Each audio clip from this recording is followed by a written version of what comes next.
Should put on some elevator music.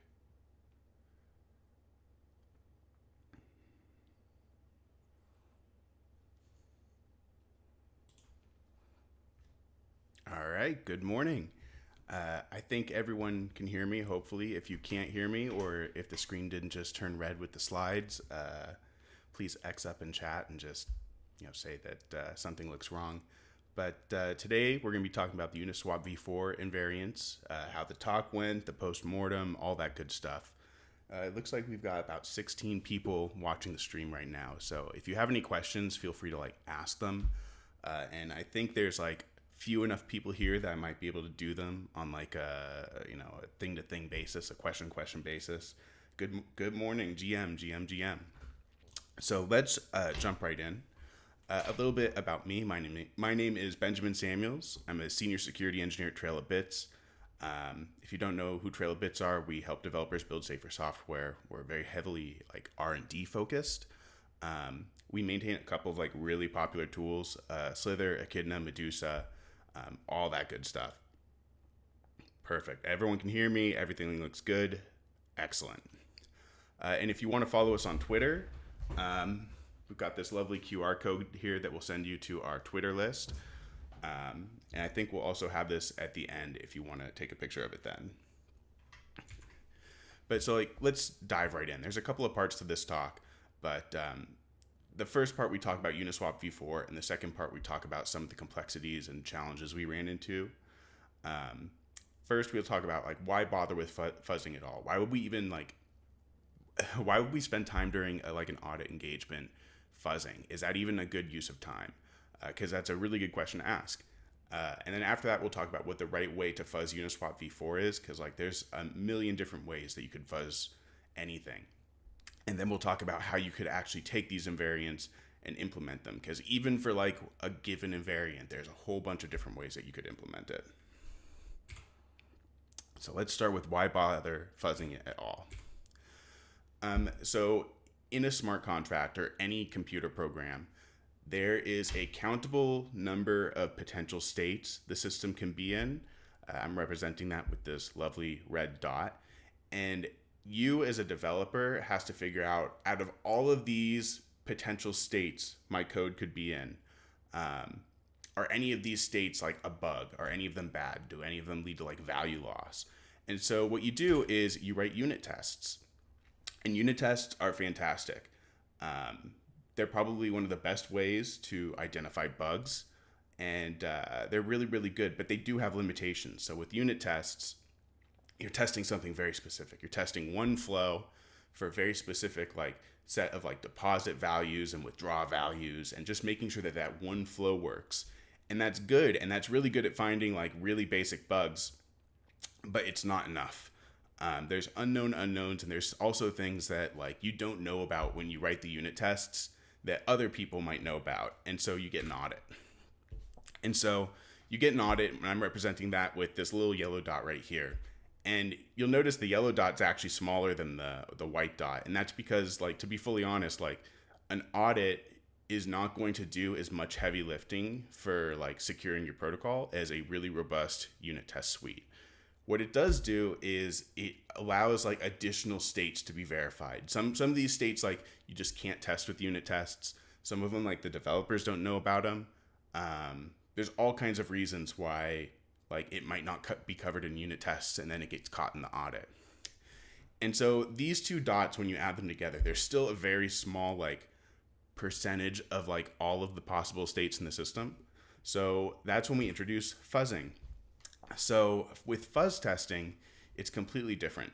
The reason it's completely different is because in fuzz testing, you're going to initialize the system, you're going to deploy the protocol, all that good stuff, and then the fuzzer is going to generate random transactions. It's going to call this, then it's going to call that, all with random parameters. And after it makes the call, it doesn't tear everything down. It then calls it again and calls it again, and you get this building on top of the state that allows you to reach way more of the state space than you could with unit tests or even by auditing.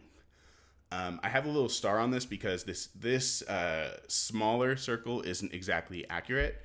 We'll talk about that a little bit more later.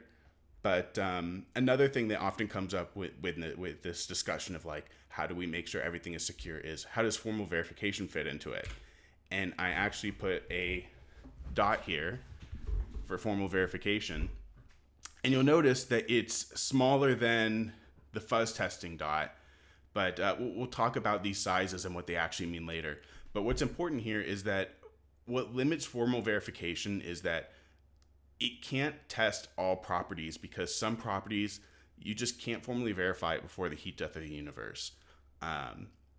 Like if you try to like formally verify something with square root, like you have to take all kinds of shortcuts to work around that and to actually make it something that can be formally verified. So in that way, fuzz testing can kind of act as a superset of what you can practically verify with formal verification. And so that's where we're coming from with fuzz testing, and why we try to focus on it, and why we think it might provide a little bit of value in this engagement beyond what you might be able to like detect with a manual review. So our engagement with Uniswap was a 3 calendar week audit. Uniswap's V4 has like really high arithmetic complexity. There's a lot of opportunities for rounding and path dependence errors. And the challenge here is that rounding errors and path dependence errors are issues that are very hard for developers to detect and for auditors to detect with manual review. So auditors tend to really struggle with rounding issues. We've seen a lot of them in the past year. And this is something that that fuzzing can really address really well.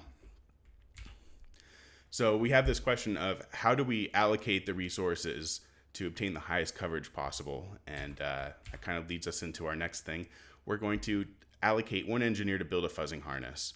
And the goal of this fuzzing harness is to specifically find the bugs that auditors normally have trouble finding.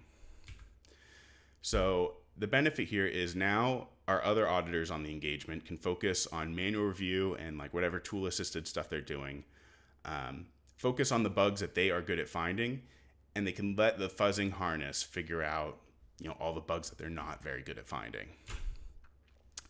So with that in mind, what's the right way to fuzz Uniswap v4? Because there's a million different ways that you could think of invariants for a protocol.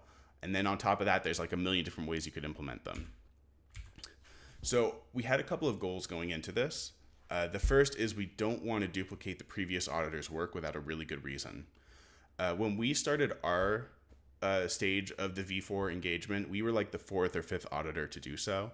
So it had already been reviewed by like Certora, OpenZeppelin, ABDK, I think someone else. So a lot of people had already looked at this, and Certora already had written a bunch of formal verification stuff. So we don't want to duplicate the stuff that they already did. We want to get more coverage on this protocol than it had previously. And if we just like take Certora's stuff and like turn it into a fuzz harness, that doesn't increase the coverage. We want to do something that they can't do. So we wanted to focus on properties that are hard to manually verify, and we wanted to focus on properties that are hard to formally verify. And the other important like kind of side consideration is we also don't want to bite off more than we can chew. Since this was like only 3 calendar weeks, that's not a lot of time to write a fuzz harness. So we have to be very decisive about what we actually choose to fuzz. And so our decision here was to model the like end-to-end model of assets versus liabilities. And if you've never heard of assets versus liabilities before, that's totally fine. We're about to talk about it. So assets versus liabilities is like an end-to-end property of like the entire system. You're testing the entire system at once. And the key idea is that the contract's assets should always be larger than or equal to its liabilities. So what does that even mean? So we're going to put a like little graph here. We have assets on the left and we have liabilities on the right. And we're just going to put a couple of like the different assets and liabilities for like any kind of swapping protocol. So for the assets, we have the actual tokens that are in the contract. So if you have tokens in, a Uniswap V2 pair or V3 pair, those are the assets of the contract. And if you like take a flash loan, you're technically borrowing those tokens, and it's guaranteed that you're going to return them before the end of the transaction. So those tokens also count as assets of the contract, because the contract can then spend them later if it decides to do so. On the liability side, we have a couple of different things. We have all of the claims that other people have against the contract's assets. So we have the amount of liquidity that's owed to LPers. We have the amount of fees owed to LPers. We have the number of tokens owed to users if, for whatever reason, like the protocol owes tokens to users. If there's like fees for the protocol DAO, that would be a liability. And so the idea here is we want to sum up all of the assets of the protocol, and we want to sum up all of the liabilities of the protocol and make sure that the assets are always larger than or equal to the liabilities. And that's kind of like the key like meat of the invariant. So let's talk about what this looks like in Uniswap v3, because that's the one that we're probably more familiar with. So in Uniswap v3, we have a bunch of different pool contracts, and each of these pool contracts represents one pair with a certain amount of fees set. So here in this example, we have two contracts. We have a USDC ETH contract. We have a USDC rug coin contract. Each of these contracts has two balance sheets, one for each token that it supports. So the one on the left has a balance sheet for the USDC and a balance sheet for the ETH. The one on the right has one for the USDC and one for the rugc. And so if we were verifying this against Uniswap v3, we would sum up all of the assets over here for USDC in this pool, all of the assets here for the ETH, all of this, and literally just check them to make sure that the assets are greater than the liabilities. And the nice thing about Uniswap v3's design is that if there's something like critically wrong with rugcoin and there's some kind of rounding error in Uniswap, if this pool gets drained of its USDC because of some bug, that doesn't impact the USDC of this other pool. Like once all this USDC is gone and like this pool is completely like hacked, there's no way for there to be any contagion with other pools. And that kind of changes in Uniswap v4. So in Uniswap v4, all of these different pairs, all of the different fee tiers, all of their assets are commingled in the same singleton contract. And this introduces a lot of really, really big risks, because now if there's a problem in like let's say there's a rounding issue in the math, and now the pool with the rugc is able to steal some of that pool's USDC. Well, now once the amount of USDC in that pool theoretically goes to zero, you can actually steal other pools' USDC as well. Whereas in the previous pattern, like once the USDC here goes to zero, like that's it. The attacker can't cause any more damage. But if everything's in this singleton contract, it's completely different. Now the attacker can like steal the USDC from the USDC ETH pair, which is probably much, much bigger and is a bigger concern. So we wanted to focus on this assets versus liabilities. And so the next step is, how do we actually implement it? And this is the start of some of the divergences from the previous talk. If you saw the previous talk, this talk is going to have like a bunch of stuff that's a little bit different. The first part of this is a little bit different. Is we're going to talk about a safe wind down. This is an approach where we genesis the protocol. Oh, why is that cut off? I don't know. So we genesis the protocol. We have a couple LP actors and swap actors. The LP actors are adding liquidity to the pool. The swap actors are doing their swapping thing and generating LP fees. Everything's great. And then the fuzzer is going to try to trigger a wind down of the protocol. And a wind down here means the swap actors are going to stop swapping. The LP actors are going to take all their LP and fees and withdraw it. And we're going to make sure that every single LP actor is able to withdraw without their withdrawal request reverting. So the idea here is that everyone, well, you can't see it, but it says everyone should be able to get out without their transaction reverting. And so the idea here is that if there's a bug in like the assets and liabilities, and for whatever reason the liabilities go above the assets, one of the final transactions to withdraw from the pool would revert. And then you absolutely know that there's something wrong. And this approach is really good because there's no need to actually track the assets and liabilities. We're basically indirectly tracking it. And if that like final withdrawal reverts, we know that there was something wrong. So it's relatively simple to implement compared to other approaches. There's a couple of problems with this approach. One is that there's no way to tell if one actor gets paid out of another actor's share. So what I mean by that is if we have like a bunch of LP actors and one of them gets slightly more liquidity than another, like let's say this one, this LP actor like gets 1 ETH less of liquidity when it withdraws, and this other one gets 1 ETH more of liquidity. There's no way for this invariant to detect that. Because as long as those withdraw transactions are successful, it's fine. So the thing is with these approaches is some of them aren't perfectly going to be able to detect every case of a breach of assets and liabilities. The other thing is you have to be able to implement this wind down function. So when you have like the wind down, like this last step here, you have to be able to construct withdraw transactions that you know will not revert. And for some protocols, that's really easy. For other protocols, it's really, really, really tricky. So this can be really simple on some protocols, really complicated on other ones. So your mileage may vary. And the last challenge here is that this invariant is only checked on explicit wind down, not on every call.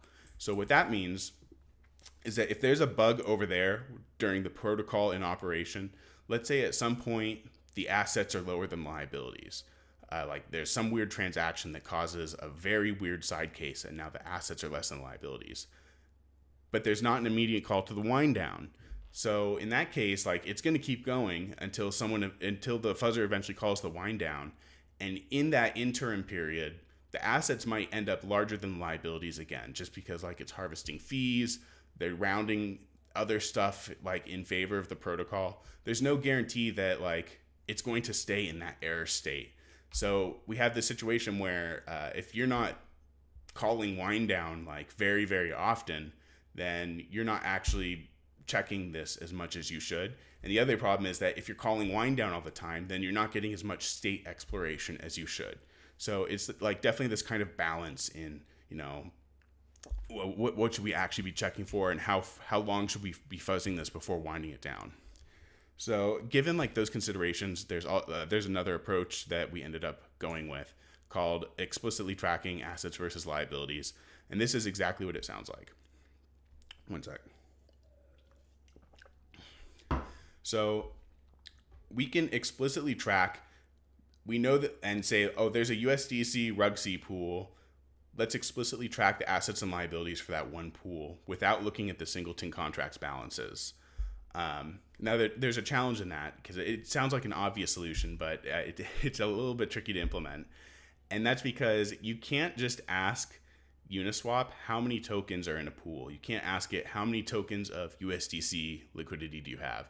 How many tokens of USDC fees do you have waiting to be distributed? There's no way to just ask it that. And since all these assets are being commingled in this big singleton contract, you can't just check the balances of the contract either. Another issue that's Uniswap specific is there's no way to see, like when you make a swap, a certain amount of your swap is going to go towards LP fees. And there's no way to actually figure out how much of your swap is going towards LP fees, which is a problem.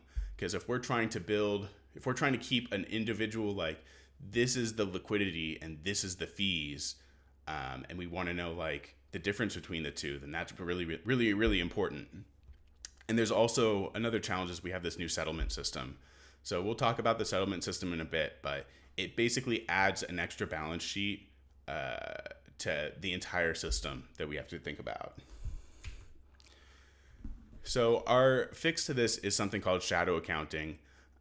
So shadow accounting, the idea here is we have our fuzzing harness here on the left, and when it makes calls to Uniswap, instead of making those calls directly to Uniswap, like swap, modify, position, mint, it's going to make it to this intermediate contract called the shadow accounting contract.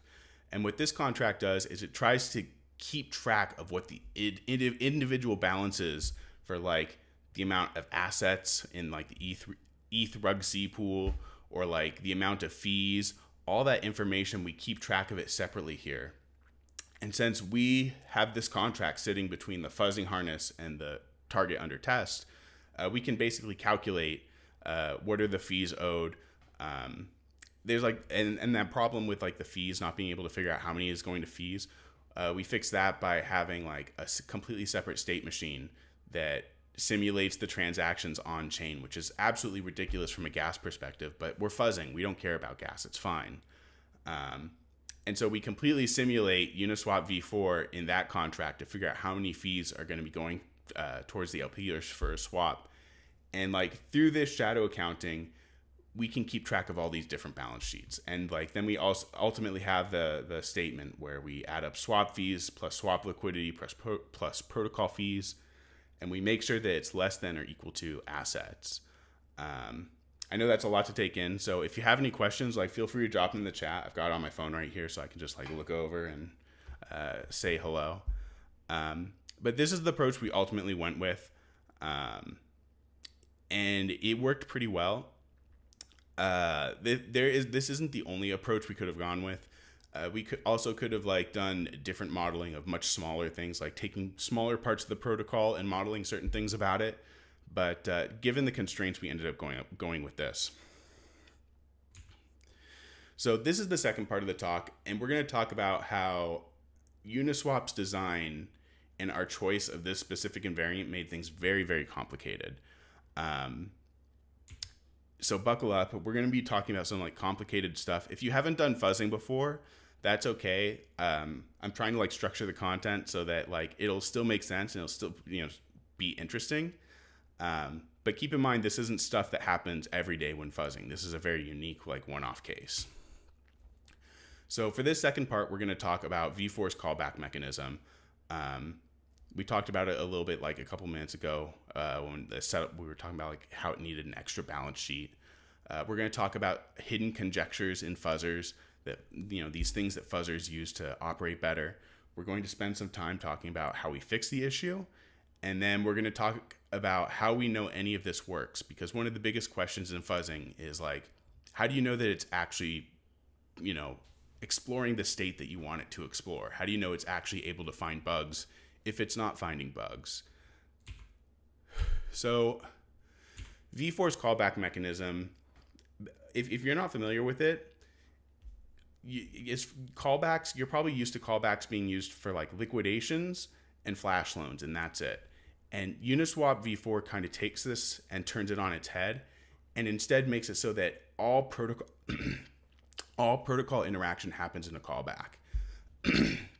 So if you're a user and you want to just do something very simple like swapping, you can't just interact directly with the v4 singleton. You have to go through a router contract. And what that router contract is going to do is it's going to orchestrate the callback. It's going to orchestrate the swap. It's going to do all this stuff. So the router contract, when it receives your swap request, it's going to call unlock, and that's going to start the callback. And then Uniswap is going to call the unlock callback back to the router. And then the router is going to basically execute your swap. And there's multiple steps to executing a swap. I know in previous versions of Uniswap, like it's very simple, like it's like one or two calls at most. But in Uniswap v4, you have to do a bunch of stuff. You have to swap, you have to mint, you have to sync, you have to settle, you have to do all of these things. And so the router contract handles all of that for you.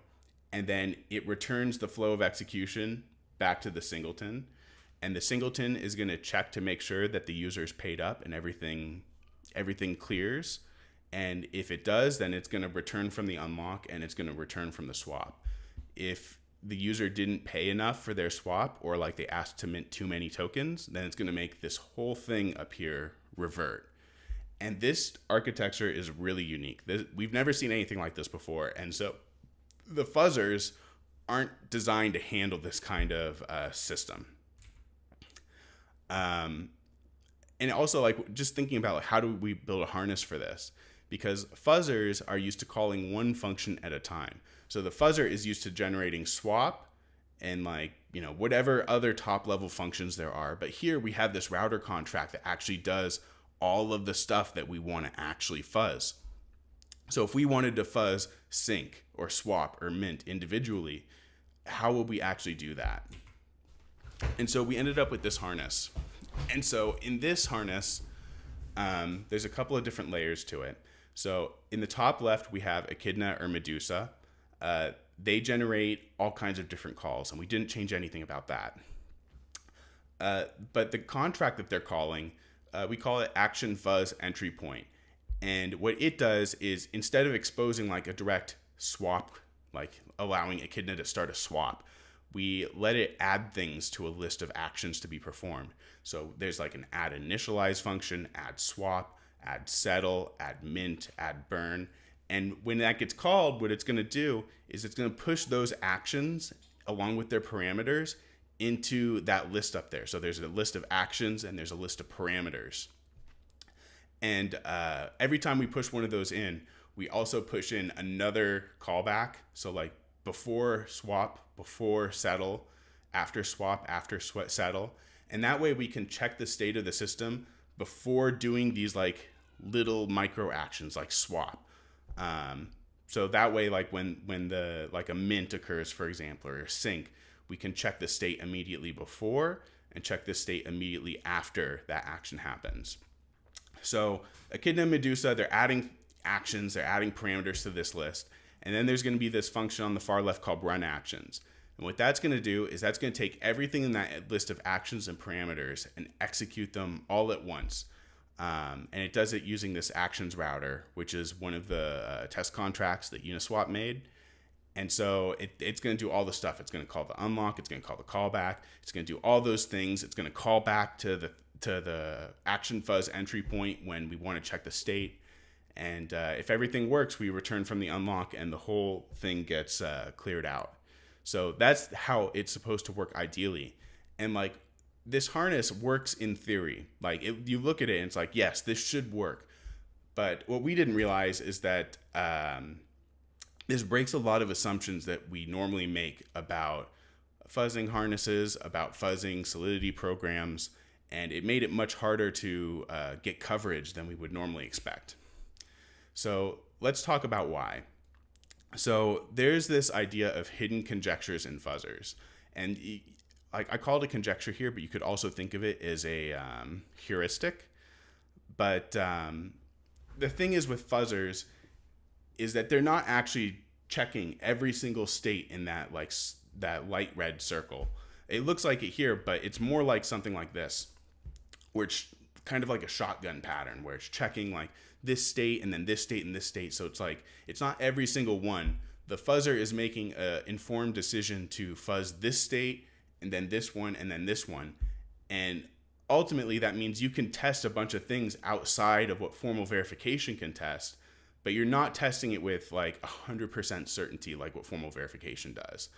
And so what the fuzzer needs to do is the fuzzer needs to think really hard about which of these little pixels inside of this bigger circle are actually worth testing, because some of them, like, they're just not worth testing. Like one value is like one way more than another value. And like, we don't care about that. We care about states that might help us actually find bugs. Hello, Metallics. Welcome. So let's talk about the different heuristics that fuzzers often have. So an example is this one right here. So this conjecture is that given this transaction sequence, the call of F, the call of G, and the call of H, if the call H increases coverage, then it's likely that adding another transaction after H will further increase coverage. And this is just like a very basic heuristic that our fuzzers use. And so here's a practical example of that. So if you have a call to initialize pair, a call to transfer tokens, and a call to add liquidity, all three of these transactions are successful and add liquidity increases our coverage, that's fantastic. That means we should probably be adding even more functions after this, like swap. And so the conjectures like this, like the different heuristics, these are the secret sauce that make the fuzzers work. And so if we end up breaking these conjectures, it's not a good time. So let's talk about the harness and how it might break this specific conjecture. So as we talked about a minute ago, we have all these different add calls. And like, let's say you wanted to do something very simple. You want to initialize a pool, you want to add some liquidity, and you want to swap. That's like the most basic end-to-end flow you could possibly have in Uniswap v4. Well, if you wanted to do that with this specific harness, you'd have to call add initialize. You'd have to do like 4 other calls to set up the pool and add liquidity. You have to add swap.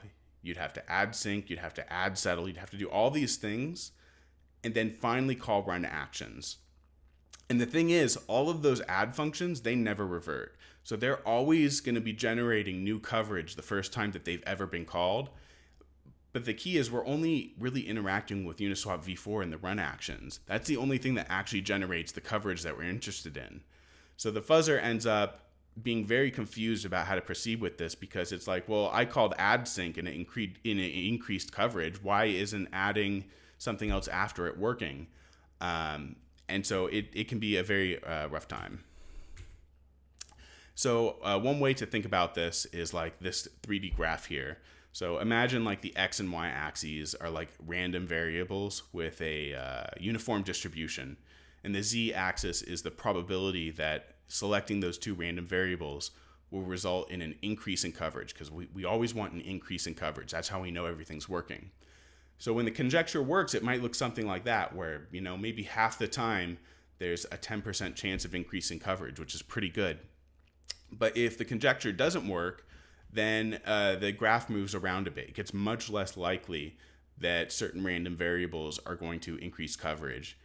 And that's not a good time, because now it means you might have to run the fuzzer like 10 times more. This is the, sorry, I can't pronounce your name. Joined a little late. You did not miss the Uniswap part. So what we're talking about right now is, so we built this harness for Uniswap, and we thought it was going to work really good, but it actually broke our fuzzer. And so we're talking about how it broke the fuzzer.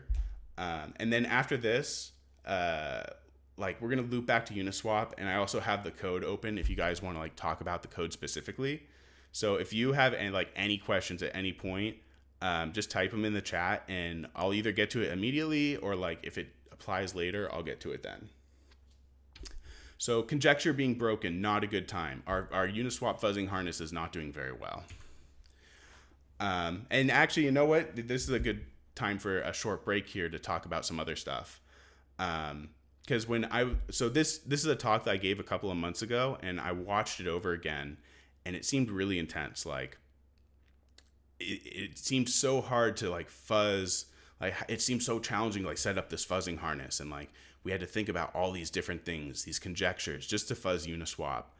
And one thing I really want to highlight is that the reason why this was complicated is for 2 reasons. One, we chose to fuzz the assets versus the liabilities, which is like, it's like the golden invariant. It's one of the best invariants you can apply to your protocol. And it's unfortunately, it's also very complicated to get to work correctly, because it means the fuzzing harness has to be able to do a lot of things successfully very often for it to actually be effective. And so take that, like the complexity of like that end-to-end fuzzing, combined with this system that Uniswap is doing for like the callback, and then you do the swap, and then you do the settlement, and then you return from the callback. It's really those 2 factors combined that made this really, really complicated. So if you're like a fuzzing practitioner, or you maintain a protocol and you're thinking of doing fuzzing, don't let this like spook you.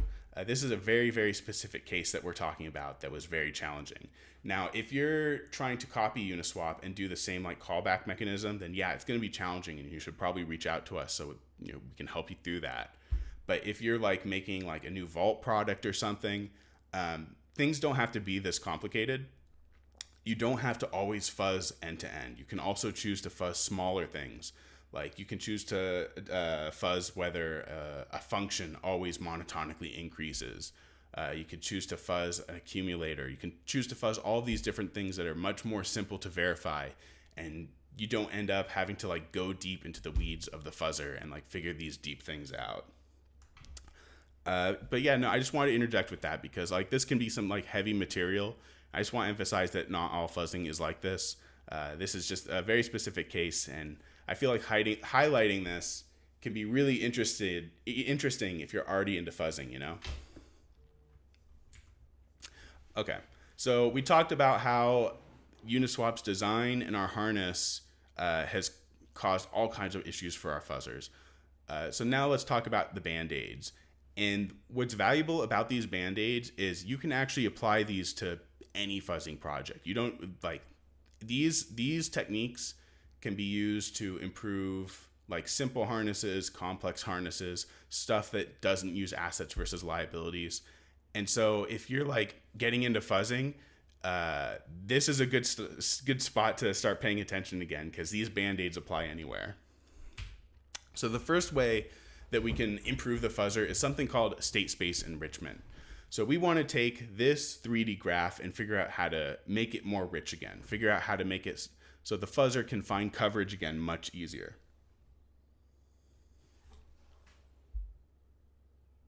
Oleg says, I saw that V4 has a formal verification harness. Which part of the protocol does it cover? That's a very good question. So a minute ago, we talked about how you can choose to fuzz end to end, or you can fuzz individual functions, very small things. With formal verification, you're limited to fuzzing very small things. So they fuzz things like making sure that if you swap in a certain direction, the fee growth goes up. Or if you do this one thing, this other thing moves in another direction. So these very simple invariants. But the limitation with formal verification is if you want to fuzz something really complicated, it takes way too long to fix, or way too long to prove. So this property that we're talking about, like this assets are larger than liabilities, this is a very complicated invariant that you could never do with formal verification. But that doesn't mean that formal verification doesn't have its place. But like, if you want to see specifically what Certora did, then go read their report, because they literally list out all of the invariants that they did. So back to state space enrichment, we want to figure out how to fix this. So there's a couple of different ways to do it. One would be to like change the fuzzers themselves. So like, we maintain Medusa, we could change the source code to change the conjectures and to change the heuristics and make it work better for this code. But we have some time limitations. Like, we only have 3 weeks for this. So going in and changing the fuzzer isn't really a good option. Another thing that we can do is enriching the state space so the fuzzer can more easily detect really high quality sequences and put them in the corpus. What do I mean by that? So what I mean is we need to tell the fuzzer which sequences we think are really interesting, which sequences of calls we think are going to increase the coverage. So a minute ago, we talked about run actions. This is the last function that gets called in the sequence. And what we added is we added a bit of logic to see if certain things were called and if the calls were successful. And if they were, we're just going to emit a string. And it might not be clear what this is actually doing, like just looking at it. But the important thing to remember is that when our fuzzers reach new code, like they successfully like run this log string, that's increasing the coverage. And it's going to be like, oh, wow, this increased the coverage. I'm going to add this call sequence to the corpus. And so if you end up in a situation like, let's say I thought that there might be a bug if you donate and swap in the same like sequence of like things that you're doing. I can add this right here. There's just this Boolean pair, and see if there was a donation and there was a swap and this whole thing was successful. I want to increase the coverage a bit and make sure this sequence gets added to the corpus. And this is a really good way to tell the fuzzer, hey, I find this thing that you just did successfully, I find really, really interesting. And I want you to be able to remember it and replay it again later. So that's one thing. And you can do this for basically anything. This one is a little bit less applicable if you're like just fuzzing random stuff. But if you're in a situation where like you're calling a bunch of functions that are already really heavily covered, but you want to see how those functions interact with each other, something like this can be really effective to get a couple of sequences, or to like focus more on sequences that contain those two calls that are really highly covered. So the next band-aid that you can do to improve your coverage is something called path discovery. So let's talk about how fuzzers actually figure out how to do a swap, because it's not necessarily all that clear. And we're going to talk about Uniswap v3 because everyone knows it. Let's say the fuzzer generates 3 sequences with 1 transaction in each one. The first sequence is just swap. The second sequence just calls modify liquidity. And the third sequence calls new V3 pair. When the fuzzer goes to execute this sequence that just has swap in it, it's just going to revert. And the reason it's going to revert is we don't have anything deployed. It's basically an empty network. It's just with the router and the factory, and that's it. So that's going to revert. It's not going to have any new coverage, and that's it. Same thing happens when you call modify liquidity. There's no pairs. We just deployed. It's going to revert. There's no coverage. And then when you call when you call new V3 pair, it's going to succeed, and it's going to contain new coverage. And what the fuzzer is going to do is it's going to now add that transaction sequence to the corpus. And the corpus is basically the place where the fuzzer grabs seeds for new sequences to execute. And there it is, add sequence to the corpus. And so let's see how that actually plays out. So we just added this 1 sequence to the corpus, and now our corpus has 1 item in it. So the fuzzer is now going to try and build new sequences based on that sequence. And so over time, what ends up happening is it finds out that if it adds modify liquidity after new V3 pair, that increases the coverage. Then it's going to start building stuff on that sequence. Then it finds out, oh, I can swap after modify liquidity, and that increases coverage, and that's really good too. And that gets added to the corpus. And so that's basically how the fuzzer figures out how to interact with the protocol, by adding things to the corpus over time as they increase the coverage. Now in V4, it's a little bit different because, as we mentioned before, the fuzzer can't directly interact with V4. It has to add these actions to a sequence, like a subsequence, and then submit all those all at once in run actions. So what ends up happening is when you call add swap, this is just adding a swap to the list of actions that are going to be called. It's going to succeed, and it's going to contain new coverage. So it's going to add that sequence to the corpus. Same thing is going to happen when you call add take. Now, if you were to actually run take at that point or swap at that point in isolation, it's not going to do anything. It would have reverted and caused no new coverage. But because of how our harness is structured, it's going to succeed. It's going to add it to the corpus. Same thing for initialized pair. Even though initialized pair is really what we want, it's going to look just like those other two. And so now our corpus looks like this. It has a bunch of stuff in it that we actually don't care about. It has add initialized pair, which we do care about. It has add swap, which we don't care about. It has add take, which we don't care about. And so now it's much, much, much more challenging for the fuzzer to be able to go from that to figuring out how to do a full swap end to end, especially given how many different action calls are required to facilitate setting up a pair and then swapping through the pair and then exiting successfully. So how do we fix this? So we fix this using shortcut functions. Shortcut functions, this is a super hack. This is fantastic. And if you're going to be doing any kind of fuzzing, I highly recommend you start learning about shortcut functions, how to use them. But the idea here is we want to define some known good paths that we know are going to enable deeper coverage. So instead of letting the fuzzer figure out how to do a swap or letting the fuzzer figure out how to create a pair, we specifically tell it how to do that. So I'll add that top function, initialize pair and add liquidity. And this is something the fuzzer can call, and it'll just add initialize, add modify position, add shortcut settle, and then run actions. And then whenever that is called, we know that it's going to be setting up the right sequence of actions to actually facilitate creating the pair and add liquidity and get all of that to work, and then call run actions. And so now it becomes multiple orders of magnitude easier for the fuzzer to be able to actually test that path. We also added something called add shortcut settle. So settlement in Uniswap v4 is when you give it the tokens that are needed for the swap. So if you're swapping USDC for ETH, settlement is what you have to call after you give it the token, so it knows that you've paid up. So we added this function called shortcut settle. And what this does is it just makes sure that no matter how many tokens an actor owes to Uniswap right now, it'll make sure that you transfer those tokens into Uniswap, and it calls settle. And we also have one example here called add swap and run actions. So if you have a pair that's already been created, the fuzzer could call this and like add a swap and then settle the swap and then run actions.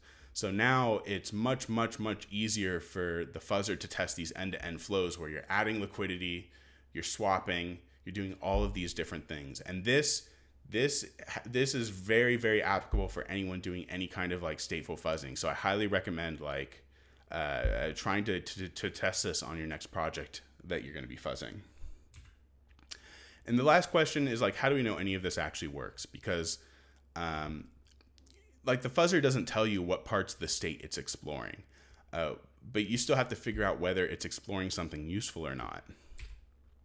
And the way that we do this is with coverage reports and enriched coverage. So coverage reports tell you what was actually covered during the last run of the fuzzer.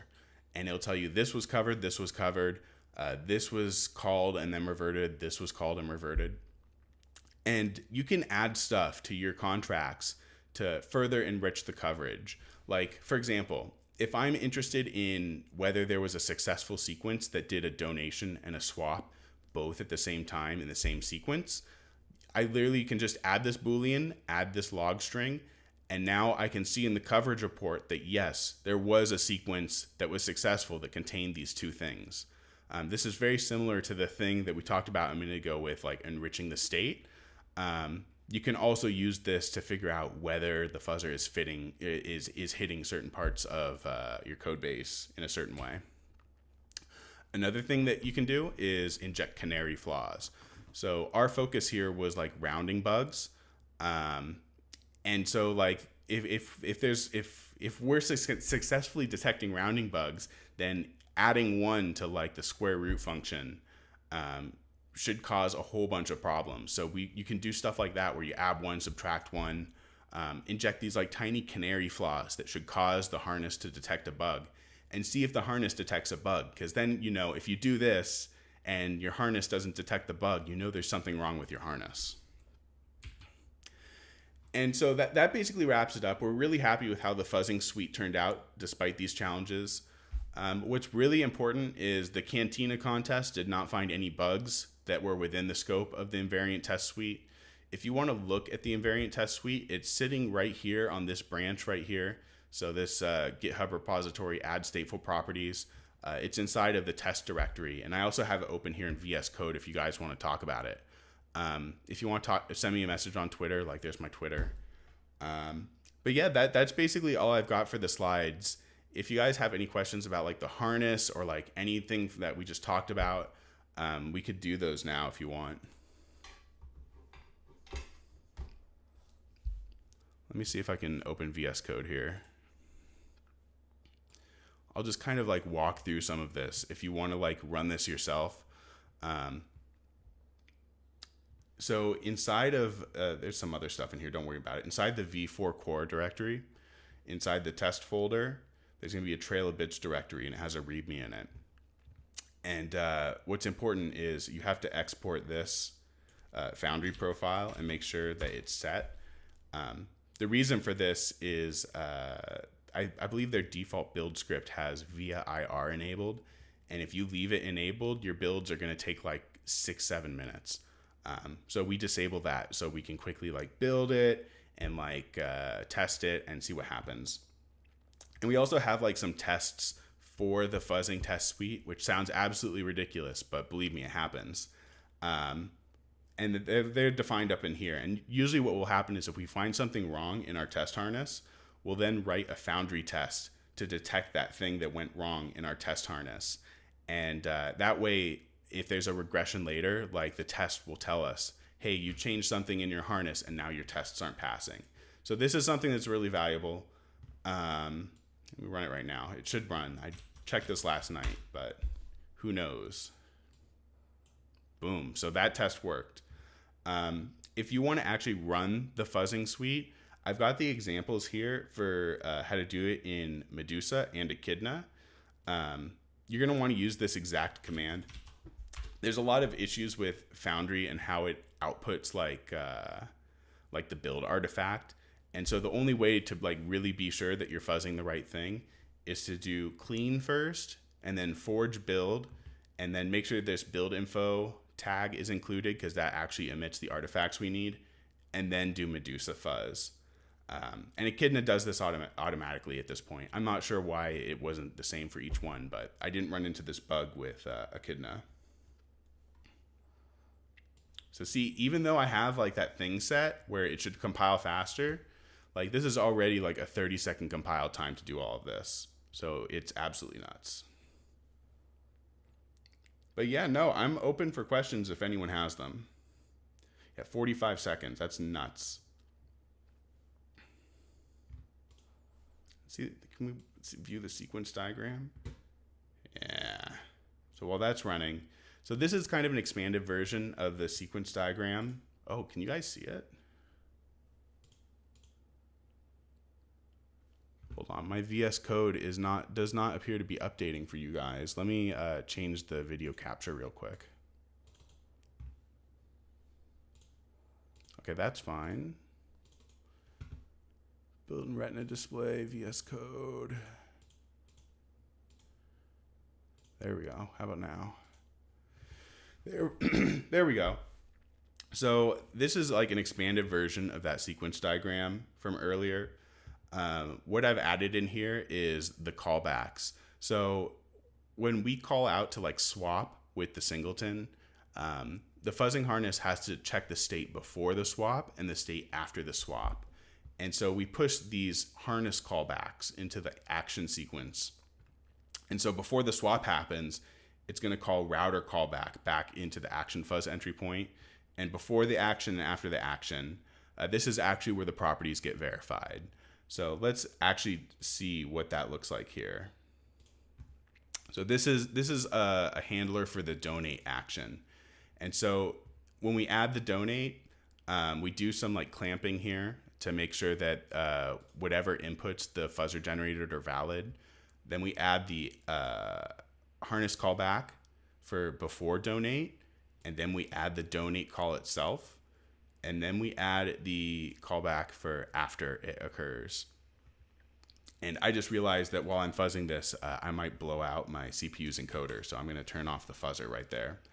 And so what happens is before the donation, so this is literally in the middle of a sequence of executing actions.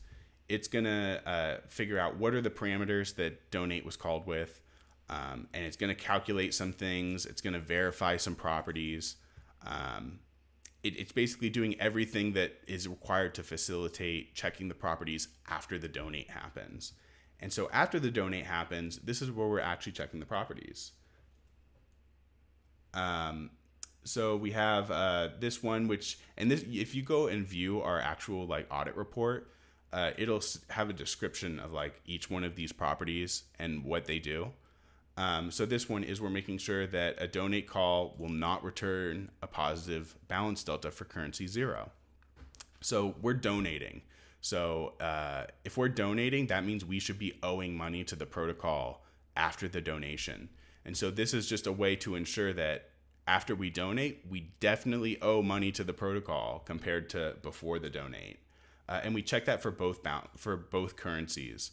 Because when you donate, you're donating to a pair, and a pair has 2 currencies associated with it, like 2 tokens. So you might be donating currency 0, you might be donating currency 1, you might be donating both. But what's important is that both of them should be reflect that you now owe tokens to the pool. And if you haven't like worked with V4 yet, you might be wondering like, well, why doesn't the user just send the tokens over?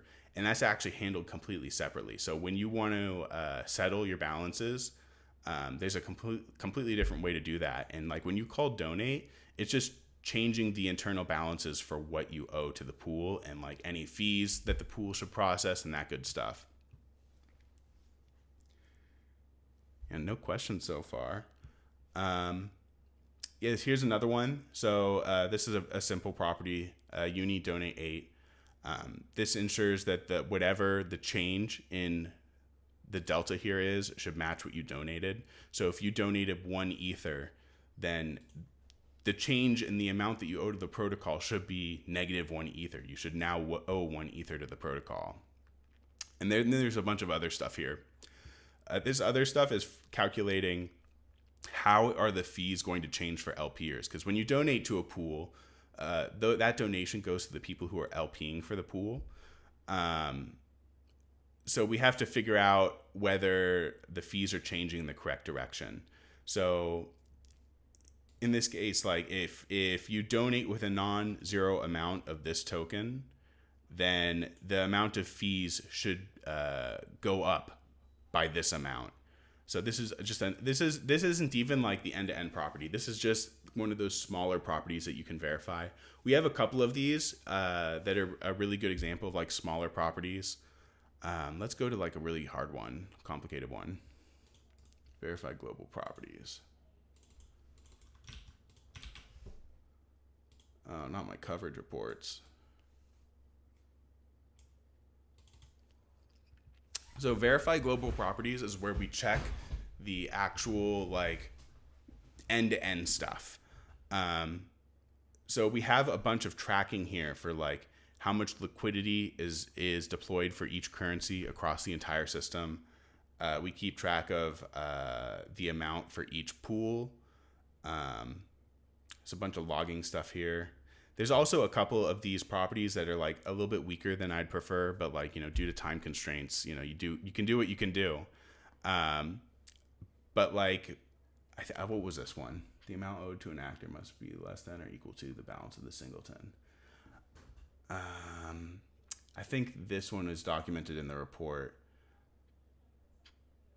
I'm looking for one of the end-to-end ones. I think it's 6. It's been a while since I've looked at this code. Here we go. Oh, here's an end-to-end action. So this isn't assets versus liabilities, but one of the things that we were concerned about is their use of transient storage. So in transient storage, once they're done using it, they never actually clear it out. Like Solidity doesn't like explicitly delete the transient storage. So what we were concerned about is if you were to do an end-to-end swap in a transaction, now that transient storage is dirty.